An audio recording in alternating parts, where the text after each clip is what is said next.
Excella Education Study in USA assured scholarship. Contact 9881 966.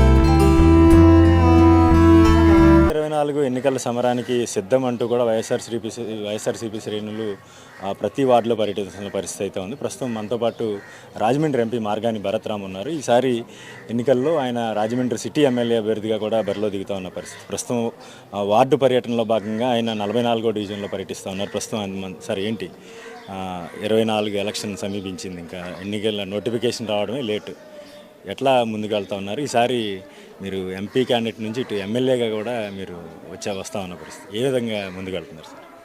ఇప్పుడు మేము చేసిన అభివృద్ధి కానివ్వండి, ప్రత్యేకించి రాజమండ్రి గురించి చెప్తాను.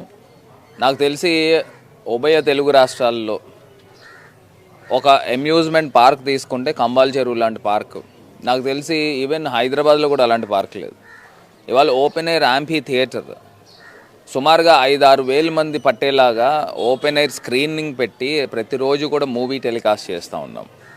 అది కూడా సినిమా థియేటర్లో ఎంతైతే క్వాలిటీ ఉంటుందో ఆ రకమైన క్వాలిటీ సౌండ్ ఎఫెక్ట్స్తో పెట్టడం జరిగింది.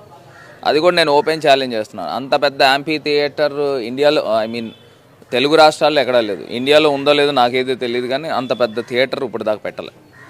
ఇది కాకుండా మనం తీసుకుంటే హ్యాపీ స్ట్రీట్ కాన్సెప్ట్, ఆ కాన్సెప్ట్ కూడా నాకు తెలిసి ఇండియాలో ఎక్కడా లేదు.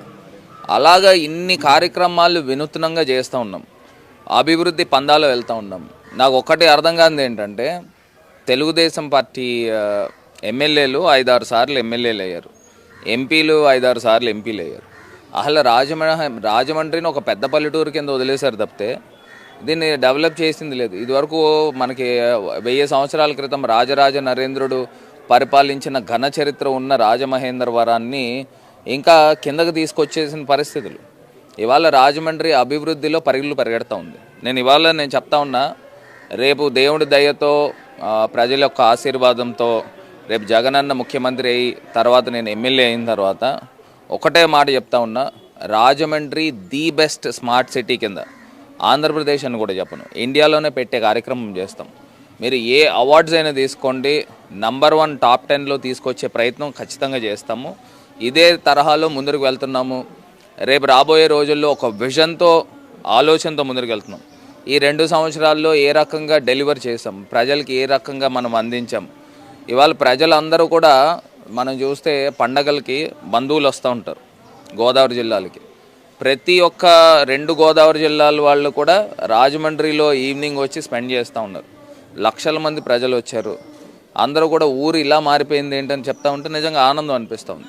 అదే తరహాలో ఇంకా దీనికి 10 ఇంతలు డెవలప్మెంట్తో ముందుకు వెళ్తాం.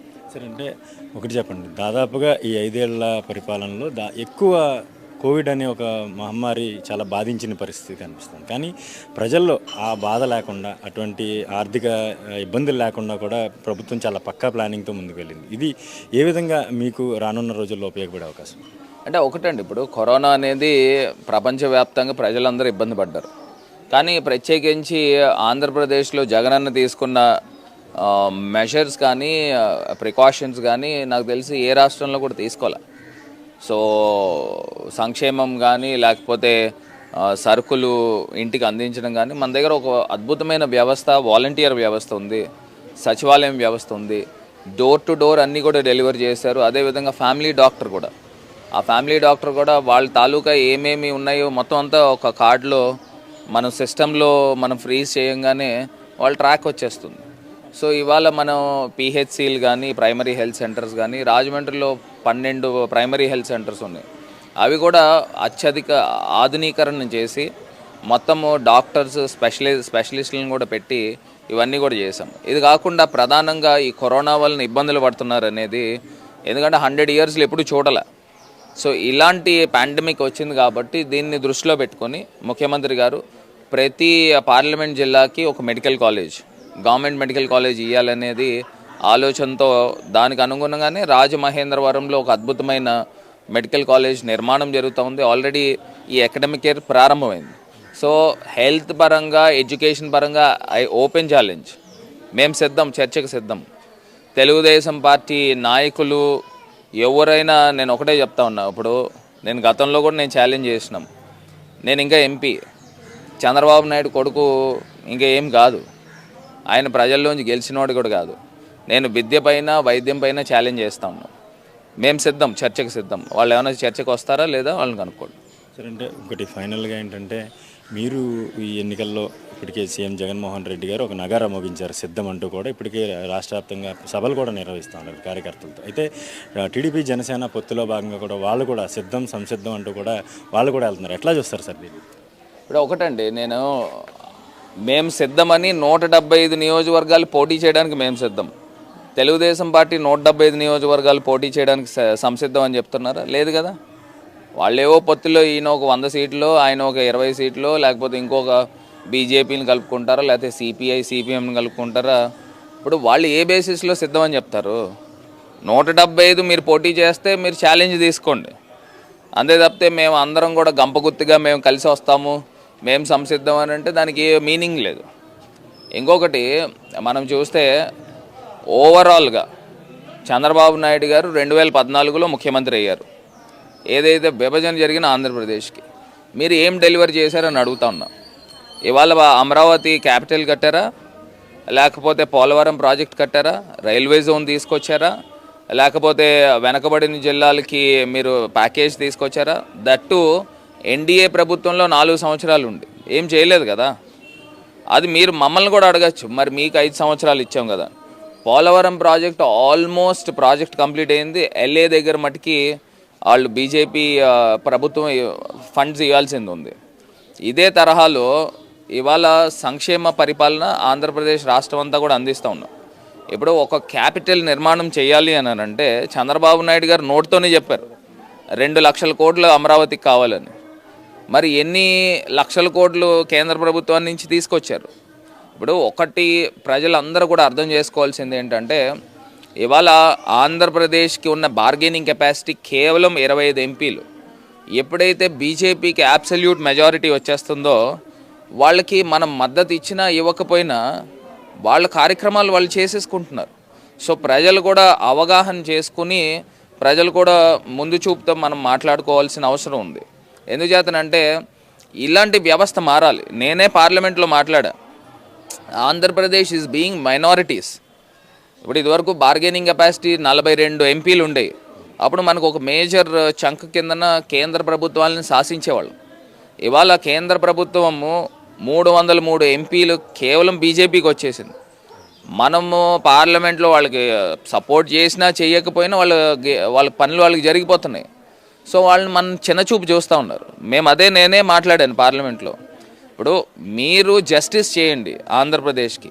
మాకు 25 మంది ఎంపీలు మేము ఉన్నాము, మేము ఒక తాటి మీదకి వచ్చినా కానీ మా మద్దతు లేకుండా మీరు వర్క్ చేస్తూ ఉన్నారు. సో మీరు యాజ్ అ ఫాదర్ ఫిగర్ కింద ఉన్నారు నరేంద్ర మోడీ గారు. మీరు ఆ ఫాదర్ ఫిగర్ రోల్ని మీరు కాపాడండి. సౌత్ స్టేట్స్ని కూడా నార్త్ స్టేట్స్తో పాటు సమానంగా చూడాలనుకుని నేనే నేరుగా పార్లమెంట్లో మాట్లాడాను. సో రోజులన్నీ ఒకలా ఉండవు. సో ఖచ్చితంగా ఆంధ్రప్రదేశ్ ఎంపీలు మద్దతుతో ఎప్పుడైతే కేంద్ర ప్రభుత్వం ఏర్పడుతుందో మనకి రావాల్సిన మొత్తం అన్నీ కూడా రాబట్టుకునే కార్యక్రమం చేస్తాం. ఇది కాకుండా ఈ సంసిద్ధమా లేకపోతే మేము సిద్ధమా అని రకరకాలు మాట్లాడుతూ ఉన్నారు. ఒకటి, మాకంటూ ఒక ఎజెండా ఉంది కాబట్టి మేము సిద్ధం అన్నాం. మా ట్రాప్లో పడిపోయి వీళ్ళు కూడా దాంట్లో సెయిల్ అవుతూ ఉన్నారు. ఒకటి, మనం లోకల్గా చూస్తే మేము సిద్ధం అనే మాటలు మాట్లాడుతున్నారు. దేనికి సిద్ధం?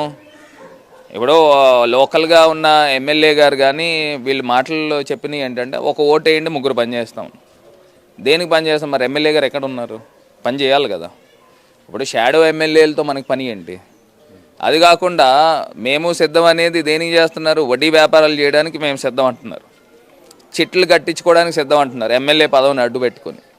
సో నేను ఒకటే ఆ అంశం చెప్పేది ఏంటంటే, ఎమ్మెల్యే గారు కూడా మనకు ఓట్లు వేసిన దానికి రాజమండ్రి ప్రజలకు అందుబాటులో ఉండి ప్రజలకు సేవ చేస్తే, నేను రాజకీయాలకు అతీతంగా చెప్తా ఉన్నా, డెవలప్మెంట్లో పోటీ పడి ముందరకు వెళ్ళడం అనేది ఉత్తమమైన పని అని కూడా చెప్తూ, మీరు మళ్ళీ ఓట్లు అడగడానికి మీరు వచ్చినప్పుడు మనం ఏం చేసాం ప్రజలకి 5 సంవత్సరాల్లో అనేది ప్రజలకు కూడా సమాధానం చెప్పాలి.